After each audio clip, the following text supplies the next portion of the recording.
How to enjoy your family meals and lose weight at the same time. This is something that I personally used to really struggle with, but I've had hundreds of conversations with individuals now over the years that they also really struggle with how they can actually really enjoy those family meals, stay on track with body composition goals or weight loss targets without having to actually add extra work to themselves or their partner, whoever's doing the cooking within the family, still be able to sit down at meal times, eat the same food as your partner or the family or the children, and be able to stay on track with your body composition and weight loss targets at the same time. It can be hard to do this and understand how to do it. This also really applies this strategy that I'm going to share with you today. If you're a business owner, busy professional, entrepreneur, or somebody who just generally has to travel a lot with work, and you spend a lot of your time when you're on the road eating in hotels or restaurants, on how you can actually manage that, as well as this can be quite hard when you're limited to the food that you have available, on some tweaks and adjustments that you can make there, again, to be able to still stay on track with body composition or weight loss targets you may have and see consistent progress with those as well. So let's dive straight in. As you can see on the board here, I want you to imagine this is a plate. I appreciate, apologies, it's not the best drawn plate, but just real simple terms. We have our plate, and on here we'll just go through. We have a portion of the plate is dedicated to protein sources. So when we're looking at proteins, this might be meats, this might be fish, this might be dairy. If you're a vegan or vegetarian, there are other options and food sources out there. But you can see we have a nice even split here at the minute. A third of the plate is protein, a third of the plate is carbohydrate, and a third of the plate is vegetables. Okay, so a third, dedicate that to the protein source. The second is then our carbohydrate, CHOs, carbohydrate. So this is could be potatoes, it could be rice, it could be pasta, it could be wholemeal breads, it could be grains. That's the portion of protein carbohydrates that's going to the plate. And in a moment, when we get into this in a little bit more detail, this is what I'm going to show you how you can adjust it to actually ensure that you're staying on track with any body composition or weight loss goals that you have. And what this is also really actually going to help with, then ensure that you have more energy just for you going about your normal daily work life, but also then to really benefit and ensure you're getting what you want and maximize energy levels during your training sessions as well. So keep watching. The third portion then, or what we're looking at, is fruits and vegetables. So really key, good foundation, balanced meals with our nutrition. We want to make sure we've got fruits and veg there as well. Crucial for those vitamins and minerals to ensure that we've got that at our meal times or when you're eating through the day as well, wherever this may be, in the family meal, or if you're out, as I say, eating in a hotel or restaurant, try to go for an option that you can find with this. Now, you may be thinking, where is the third macronutrient? Proteins, carbohydrates, and fats. I haven't included fats on here, as generally, if you're eating a well-balanced diet that has got quite high in protein, then within a lot of protein sources, meats, fish, dairy, you're going to be getting enough fats anyway through that. It's not really often that we'll say, right, as part of a plate, we're going to be on that plate, we want to have a really high, fatty food source on there. You'll generally be getting enough fat in your diet if you're focusing on having a well-balanced diet like this to really help with, those essential fats that we need for bodily functions, organ function. They are important as well, okay? But for what we're focusing on today, really, if you're attacking it like this and you're looking at, actually, this is how I'm making up my meals, you should be getting enough fat anyway through focusing on having enough protein, carbohydrates, and fruits and vegetables. They're included in those meals or those food sources anyway. Okay.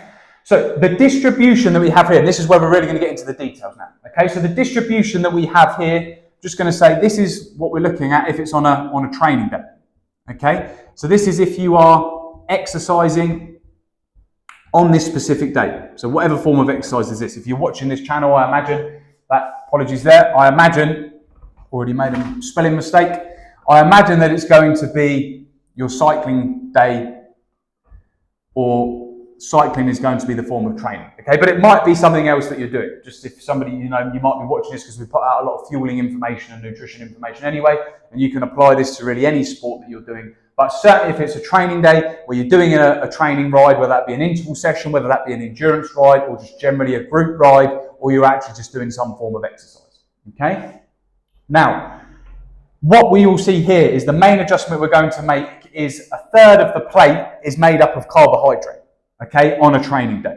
So if you're doing a training session, certainly if it's going to be some intervals or a longer ride, it's important that you are having those carbohydrates, okay? And firstly, this is to ensure that you are, one, if you're having it before, to ensure that you've topped up muscle and liver glycogen levels so you actually have enough energy if you're going to be certainly performing some anaerobic intervals, so you're doing some threshold work or over threshold, so VO2 max, that you've actually topped up that muscle and liver glycogen enough so that when you're in those intervals, you have energy to really ensure that you can maximize, hit those target powers, hit those intensities that you're doing on that ride, to really have the energy to then maximize the progress and adaptations that you're getting from that session. Okay. Secondly, it's to then replenish the carbohydrates or calories that you have burned during that ride, if this is a meal that's potentially going to be after a ride that you've done. And the reason why that is also important is, I think a mistake that a lot of cyclists or a lot of people will make is they'll train and then they won't replenish calories that have been burnt on a specific ride.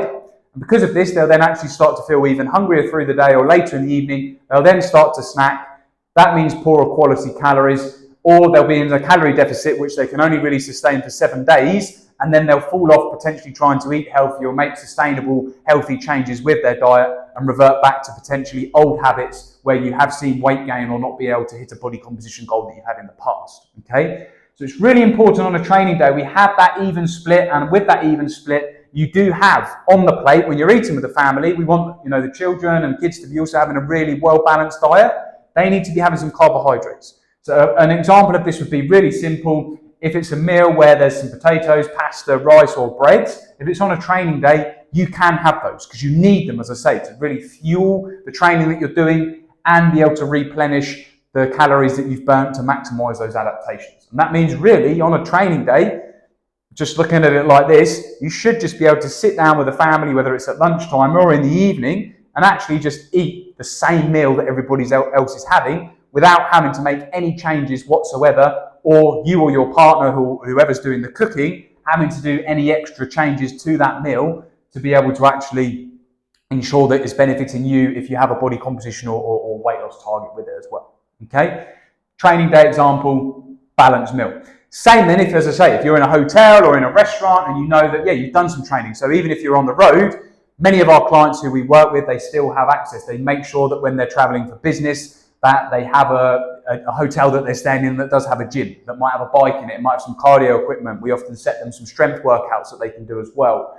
Okay, so if you've done a good training session and you have still been on the road, as I'm sure you'll probably be able to fit in, whether you're doing it early in the morning, lunchtime or in the evening, wherever you have to do that around the business that you're doing whilst you're on the road, then if you've done that training and you're in a hotel or you're in a restaurant, look for an option that if it's got some carbohydrates in it, then don't worry. That's fine because you've trained. You may have had to have had that before the session. You may have had to have had that after. And as I say, that's going to benefit one, the adaptations, two, mean you're going to have more energy and not actually then want to snack poorer quality foods because you've had a good, well-balanced meal. And in most, a lot of good hotels, good restaurants now, you should be able to find a good, well-balanced meal on there that allows you to get good protein, good carbohydrate, and good fruits or vegetables, vitamins and minerals in that as well.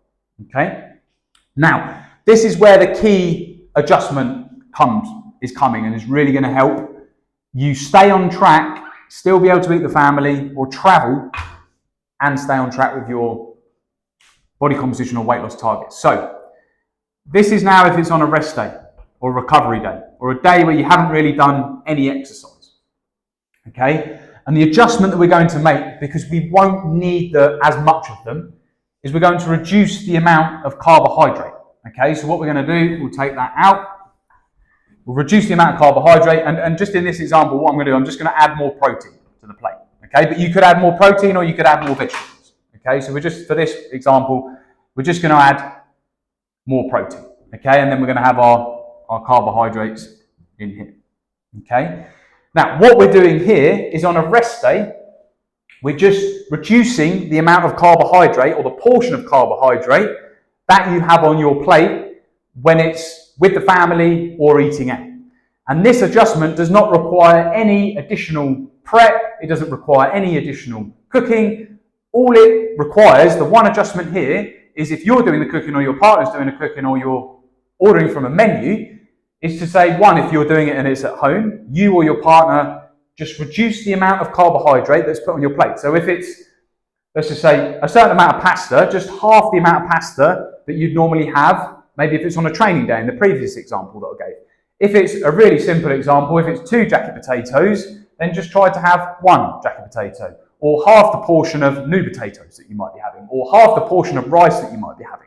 Yeah? Or if you've certainly been at your desk all day and you've done no exercise whatsoever, You can even really try to remove the carbohydrates completely, because you'll still have some carbohydrates. There's carbohydrate in fruits and vegetables as well that you'll be getting from that, but you can gauge it. This also depends on what your day-to-day calorie burn, your BMR, your basal metabolic rate is also like, but it's still healthy to have some carbohydrates in there as well, just for day-to-day function, okay?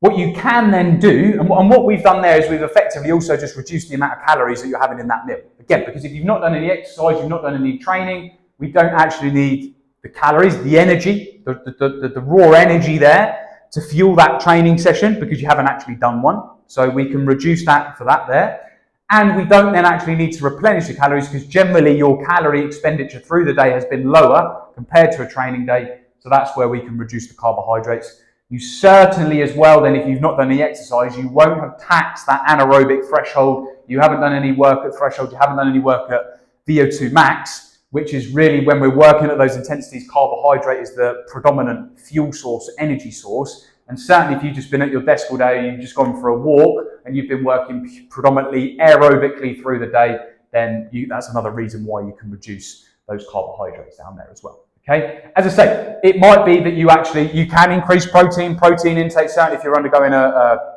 structured training program or you're doing the training, it can be really good, because it's just going to help you with your recovery. It's going to help repair muscle fiber tissue if you've been doing some training, some hard training there, but also protein is just going to help you feel fuller for longer. There's been research out there that has shown that. That's another great reason on a rest day. Those days are normally the hardest, when it's actually, if you are looking at your calorie intake and expenditure on, if you're having to reduce your calories down a little bit on a rest day, if you can actually increase the macronutrient that's going to allow you to feel fuller, so whether that's meat, fish, fruits, vegetables, or dairy, like Greek yogurt and things are really good. I'm sure if you've eaten like a good portion of Greek yogurt or something in the past, if you can eat that, how much full you've actually felt after. It's really high in protein. Same if you've had a meat or a fish. And that's why on a rest day, if we can place more emphasis on the protein, then it's also going to help you be able to manage that lower calories, because you feel like you've actually eaten more for it as well. And the same there with, just going back to our example that we've said on the hotels or the restaurants. I'm sure if you go to a hotel or a restaurant where you're staying, somewhere on the menu, there's probably going to be something that's on a rest day slightly lower in calories, where you can reduce the amount of carbs.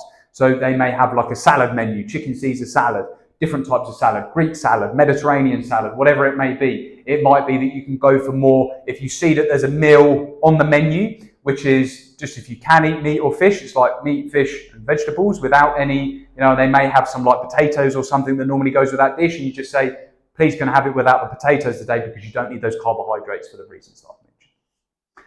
So I hope that helps. It is possible to do. I know what it's like. I used to struggle with this really and grasp that concept, having 2 kids myself and thinking, right, how can I really want to be able to spend that meal time? It's a really nice time to spend with the family, certainly after a long day. Or used to have the same as well when I'm traveling a lot with work, going into hotels and there always being quite highly calorific meals on the menu, how you can just actually adjust those depending on whether it's a training day or a rest day to keep on track with your weight loss targets and really hit that body composition target that you may have with it as well. If you found this video useful, please drop a like on the video, thumbs up on the video. For those who don't know me, Ben from My Cycling Coach, founder, lead sports scientist. I make these videos, been doing this now for the past 10 years. And if I can fast track you to your goals without having to take the same amount of time of the research, all of the coaching, practical application to get there, then I've done my job with making these videos. If you're new to the channel, hit the subscribe button and I'll see you in the next video.